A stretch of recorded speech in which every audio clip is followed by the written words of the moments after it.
పూర్వజన్మలో ఏ పాపాలు చేస్తే మరు జన్మలో ఎలా పుడతారు? ఈ లోకంలో ఏది కారణం లేనిదే జరగదు. ప్రతి దానికి ఓ కారణం ఉంటుంది. మానవుడు ఇప్పుడు అనుభవిస్తున్న బాధలకు, కర్మకు పూర్వకర్మయే కారణం.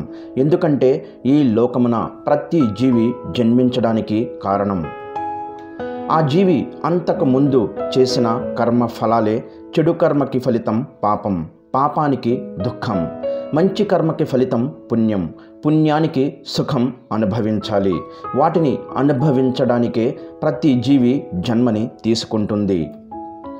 ఇది హిందూ సనాతన ధర్మము చెప్పే కర్మ సిద్ధాంతము. ఈ సిద్ధాంతమే హిందూ మతానికి పునాది కూడా.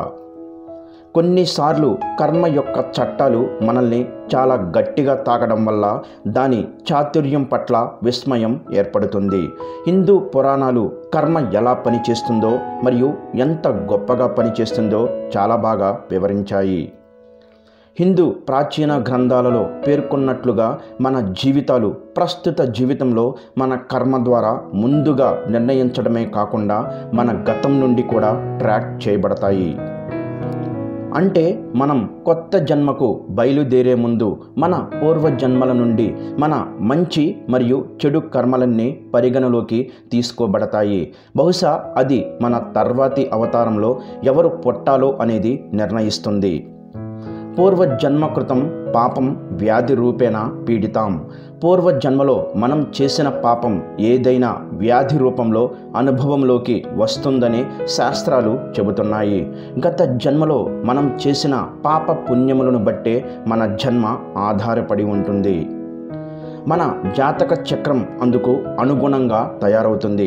మన కర్మే గ్రహాల రూపంలో వచ్చి మనల్ని బాధ పెట్టడమో లేదా సుఖ పెట్టడమో జరుగుతుంది. ఆ గ్రహాలు కూడా ఏదో మనిషి రూపంలోనో లేదా వ్యాధుల రూపంలోనో వచ్చి మనల్ని ఇబ్బందులకు గురి చేస్తాయి. కర్మ సిద్ధాంతము ప్రకారం జన్మించడానికి పూర్వం ఆ జీవి కొంత కర్మ చేసుండొచ్చు. ఆ కర్మ ఫలం వల్ల ఆ జీవి ఆ జన్మలో అనుభవించకపోతే దాన్ని అనుభవించడానికి మళ్ళీ జన్మిస్తుంది. ఆ కర్మ ఇంకా మిగిలి ఉంటే దాన్ని అనుభవించడానికి ఈ జన్మలాగే మరో జన్మని కూడా తీసుకోవచ్చు.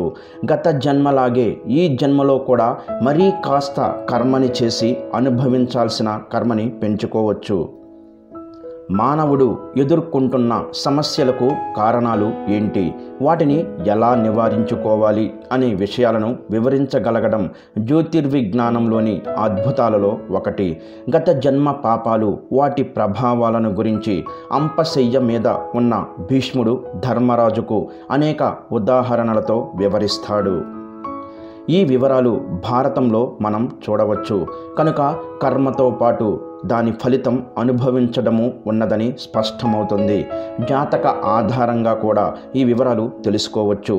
జాతక చక్రంలోని నవమ భావం ద్వారా మన పూర్వజన్మకు సంబంధించిన విషయాలను తెలుసుకోవచ్చును. పూర్వజన్మలో మానవులు చేసే పాపాలు ప్రస్తుత జన్మలో వాటి ఫలితాలు ఎలా ఉన్నాయో ఇప్పుడు ఈ వీడియో ద్వారా కొన్నింటిని తెలుసుకుందాం. గత జన్మలో ఒక అమ్మాయి అసూయతో తన తోటి అమ్మాయిల పెళ్లి సంబంధాలు చెడగొట్టేది. ఈ విషయం ఆ అమ్మాయి జాతకంలో క్లియర్గా కనిపిస్తుంది. ఈ జన్మలో ఆ అమ్మాయికి ఎన్ని పెళ్లి సంబంధాలు వచ్చినా ఒక్కటి కుదరడం లేదు. గట్టి రెమెడీలు చేస్తే గానీ ఈ దోషం తొలగదు. గత జన్మలో ఓ వ్యక్తి ఒక కన్యను గర్భవతిని చేసి ముఖం చాటేశాడు. ఆ అమ్మాయి ఆత్మహత్య చేసుకొని చనిపోయింది. ఈ జన్మలో ఇతనికి సంతానం లేదు. ఇప్పటికీ 2 పెళ్ళిళ్ళు చేసుకున్నాడు. 2 భార్యలు విషాద పరిస్థితుల్లో మరణించారు. వయసు అయిపోతుంది, చేతిలో డబ్బు లేదు. ముసలి వయసులో ఫుట్పాత్ మీద అడుక్కుంటూ దిక్కులేని చావుగతి అయ్యేటట్లు ఉంది. గత జన్మలో ఓ వ్యక్తి తల్లిదండ్రులను పట్టించుకోకుండా గాలి కొదిలేశాడు. ఫలితంగా ఈ జన్మలో అతడు కొడుకుల తిరస్కారంతో వృద్ధాశ్రమంలో చేర్చబడి పూర్వజన్మలో తన తల్లిదండ్రులను తాను పెట్టిన బాధను ప్రస్తుతం తానే అనుభవిస్తున్నాడు.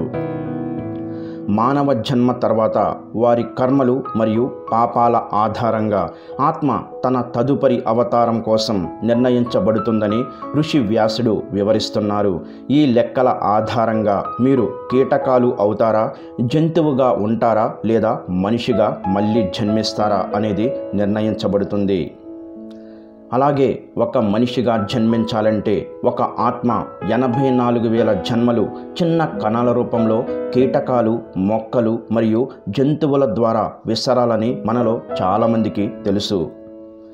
దోపిడీ, మోసం, ఫోర్జరీ నుండి అవిశ్వాసం, హత్య మరియు ఒకరిని బాధ పెట్టడం మరియు మరెన్నో ఆత్మ యొక్క విధి ఈ పాపాలపై ఆధారపడి ఉంటుందని ఋషి వ్యాస వివరించాడు. ఏ జన్మలో ఏ పాపం ఫలితాలు వస్తాయో ఇప్పుడు తెలుసుకుందాం. కుటుంబంలోని పెద్దలను లేదా బయట ప్రపంచంలోని పెద్దలను అగౌరవపరచడం, వారిని ఇబ్బంది పెట్టడం మరియు సమాజం ముందు వారిని నిలదీస్తే కాకిగా పుట్టి ఈ జన్మలో కనీసం 10 సంవత్సరాలు జీవించవలసి ఉంటుంది. ఎవరైనా స్త్రీతో బలవంతంగా సంబంధాన్ని ఏర్పరచుకునేవారు నరకంలో భయంకరమైన పరిణామాలకు గురవుతారు.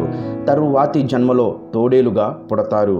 తరువాతి జన్మలో నక్కగా, రాబందుగా, పాముగా, చివరకు కొంగగా పుడతారు. పురాణాలలో బంగారం దొంగిలించడం క్షమించరాని పాపంగా పరిగణించబడుతుంది. ఈ పాపం చేసిన వ్యక్తి వచ్చే జన్మలో దాని పర్యవసానాన్ని భరించవలసి ఉంటుంది. ఈ వ్యక్తి అతని తదుపరి జన్మలో కీటకంగా పుడతాడని ఋషివ్యాసుడు వివరించాడు. మరియు వెండిని దొంగిలించేవాడు పావురంగా పుడతాడట. ఒకరి ప్రాణాలను తీయడం, వారిని హత్య చేయడం అత్యున్నత శిక్షగా పరిగణించబడుతుంది. ఈ వ్యక్తి వారి తదుపరి జన్మలో గాడిదగా పుడతాడని ఋషివ్యాసుడు వివరించాడు. అంతటా తన యజమాని యొక్క భారాన్ని భరించవలసి ఉంటుంది. పగలు మరియు రాత్రి అత్యధిక బరువులు మోస్తూ జీవించే జంతువు. దొంగిలించడం, బట్టలను లాక్కోవడం లేదా వారిలోని ఒకరి వస్త్రాలు విప్పడం వంటి శిక్షలు భయంకరమైన శిక్షగా పరిగణించబడతాయి. అలాంటి వారు చిలుకగా పుడతారు. వారు జీవితాంతం పంజరంలో జీవించవలసి ఉంటుంది. ఇలా చెప్పుకుంటూ పోతే ఈ జన్మలో పూర్వజన్మ ప్రభావం ఎదుర్కొంటున్న వారు కనిపిస్తారు. వీరందరూ సరైన రెమెడీలు పాటిస్తే ఈ సమస్యలు ఆగిపోతాయి. అయితే సరైన సమయంలోనే ఆ రెమెడీలు పాటించాల్సి ఉంటుంది. గురు చరిత్రలో ఒక కథ ఉంది. గురుదత్త అవతారం అయిన నరసింహ సరస్వతితో ఒకరోజు బ్రాహ్మణులు మాట్లాడుతూ, మాకు 4 వేదాలు తెలుసు. మాతో వాగ్వాదానికి దిగలేకపోతే అందరూ మాతో పోటీపడి ఓడిపోయి మేము పండితులము అని మాకు తామరపత్రం ఇచ్చినట్టు నువ్వు కూడా నాకు అట్లా ఇవ్వు అని అంటారు. నరసింహ సరస్వతి మాట్లాడుతూ, అనవసరంగా ఇలాంటి ఇగోల జోలికి వెళ్ళకండి, ఇక్కడి నుంచి వెళ్ళిపోండి అని హితవు చెప్తాడు. వాళ్ళు వినరు. ఇక చేసేది ఏమీ లేక ఆ దారిన వెళుతున్న ఒక హరిజనుడిని పిలిచి ఇక్కడికి వచ్చి నిల్చోమని చెప్తాడు. శ్రీ గురు తన శిష్యుడికి ఒక చిన్న కర్ర ఇచ్చి 7 గీతలు గీయమని చెప్తాడు. గీసిన తర్వాత ఆ హరిజనుణ్ణి ఆ 7 గీతలు దాటమని చెప్తాడు. మొదటి గీత దాటాక హరిజనుణ్ణి నువ్వు ఎవరు అని శ్రీగురు అడుగుతాడు. అతను అంటాడు, నేను కిరాతకుడిని అని. రెండో గీత దాటాక హరిజనుడికి ఇంకా విద్వత్తు పెరిగింది. మూడో గీత దాటాక నువ్వు ఎవరు అని శ్రీగురు అడుగుతాడు. నేను గంగాసుతుడిని అని అంటాడు. 4వ గీత దాటాక నేను శూద్రుడిని అని అంటాడు. 5వ గీత దాటాక నేను సొందత్త వైశ్యుడిని అని అంటాడు. 6వ గీత దాటాక నేను గోదావరి అనే క్షత్రియుడిని అని అంటాడు. 7వ గీత దాటాక నేను బ్రాహ్మణుడిని, నా పేరు అధ్యాపకుడు అని అంటాడు. ఇదంతా చూసిన ఆ బ్రాహ్మణులు వచ్చి శ్రీగురు కాళ్ల మీద పడతారు. హరిజనుడికి తన 7 జన్మలను శ్రీగురు గుర్తు చేస్తాడు. తాను కిందట జన్మలో తల్లిదండ్రులను వదిలేశాడు, అందుకే ఈ జన్మలో ఇలా ఉన్నాడు అని అతనికి చెప్తాడు. ఈ కథ ఎంత నిజమో, ఈరోజు మనము పడుతున్న ఇబ్బందులు అన్నీ కూడా సంచిత కర్మ వలన కలిగేవే. ఎవరో గొప్ప గురువులు ఉంటేనే ఆ సంచిత కర్మ ఏంటి అని చెప్పగలరు తప్పించి మనంతట మనము తెలుసుకోలేము. తెలుసుకున్నా కూడా దాన్ని మనము తొలగించుకోలేము. అది అనుభవించి తీరాలి. అందుకే ఈ మృత్యులోకంలో మనిషిగా పుడతాడు. పూర్వ జన్మ కర్మలు తెలుసుకున్నా కూడా పెద్దగా ఉపయోగం లేదు. ఎందుకు అంటే అనుభవించడం తప్ప మనము ఆ కర్మ భారాన్ని తొలగించుకోలేము అని నిర్ణయించాకే భగవంతుడు ఒక జన్మను ఇస్తాడు. గత జన్మ పాపాలకు ప్రస్తుతం పూజలెందుకు అని ప్రశ్న వేసుకుంటే, పూర్వ జన్మలో చేసిన పాప ప్రక్షాళనకు ఈ జన్మలో ఆ సర్వేశ్వరునికి త్రికరణ శుద్ధితో పూజలు చేయాల్సి ఉంటుంది. అయితే కొందరు మాత్రం పూర్వ జన్మలో చేసిన పాపాలకు ఇప్పుడు పూజలు చేయటమేమిటని అనుకుంటారు. అయితే పాప ప్రక్షాళనకు భగవంతునికి చేసే పూజలు, వ్రతాలు వంటివన్నీ వ్యాధి వస్తే మాత్ర వేసుకోవడం వంటివి. తలనొప్పి దాని పని అది చేస్తూ ఉంటే మాత్ర దానికి సమాంతరంగా తన పని అది చేసుకుంటూ పోతుంది. చివరికి ఒక దశలో దాని ప్రభావం ఎక్కువై తలనొప్పి తగ్గిపోతుంది. అదే మాదిరిగా గత జన్మలో చేసిన పాపాల ప్రభావం వాటికి విరుగుడుగా చేసే పూజలు, వ్రతాలు, శాంతులు సమాంతరంగా సాగుతుంటాయి. ఎప్పుడైతే ఆ భగవంతుని ప్రభావం ఎక్కువ అవుతుందో గత జన్మలో చేసిన పాపాలు పటాపంచలవుతాయి, దోషాలు కూడా పోతాయి.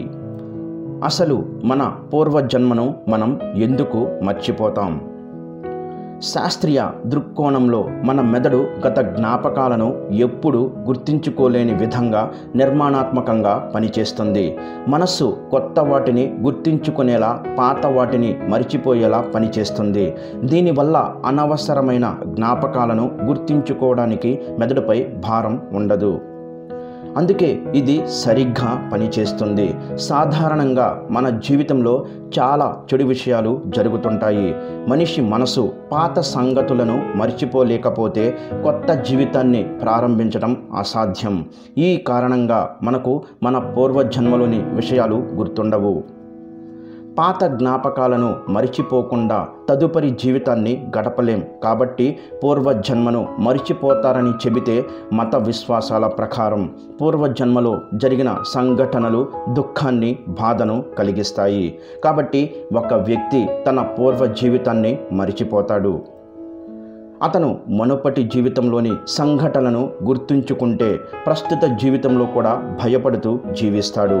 అందువల్లే మనకు గత జన్మ తాలూకు జ్ఞాపకాలు గుర్తుండవు.